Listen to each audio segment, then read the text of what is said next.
Pithapuram MLA గారు ఎవరు? వినిపించట్లే, సరిగ్గా వినిపించలేదా? ఇప్పుడు వినిపించింది. పవన్ కళ్యాణ్ గారు అని ఎందుకు చెప్తున్నానంటే, ఎవరూ చేయలేని పని మన పిఠాపురం నియోజకవర్గంలో పవన్ కళ్యాణ్ గారు చేయగలుగుతున్నారు. దాని ఉదాహరణ నేను ఒకటి చెప్పదలుచుకున్నాను. మన నియోజకవర్గంలో 42 మందిని అనాథ పిల్లలను గుర్తించడం జరిగింది పవన్ కళ్యాణ్ గారు. వారికి ఏ ఎమ్మెల్యేకి రాని ఆలోచన ఆయనకి రావడం జరిగింది. ఈ 42 మందికి కూడా తన జీతం నుంచి 2,10,000 వస్తుంటే, నాకు ఈ జీతం వద్దు, నాకు అనాథ పిల్లలు వాళ్ళ భవిష్యత్తు ముఖ్యం అనే ఉద్దేశంతో ప్రతి నెల కూడా ఆయన జీతాన్ని నుంచి ఒక్కొక్క పిల్లలకి 5,000 చొప్పున ఇవ్వడం జరుగుతుంది.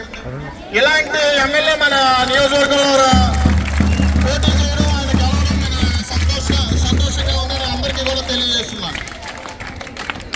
ఇలాంటి ఎమ్మెల్యే మనం భవిష్యత్తులో కూడా గెలిపించుకున్నట్లయితే ఇప్పటి వరకు 308 కోట్లతో అభివృద్ధి చేయడం జరిగింది. భవిష్యత్తులో 4 సంవత్సరాలు ఉంది.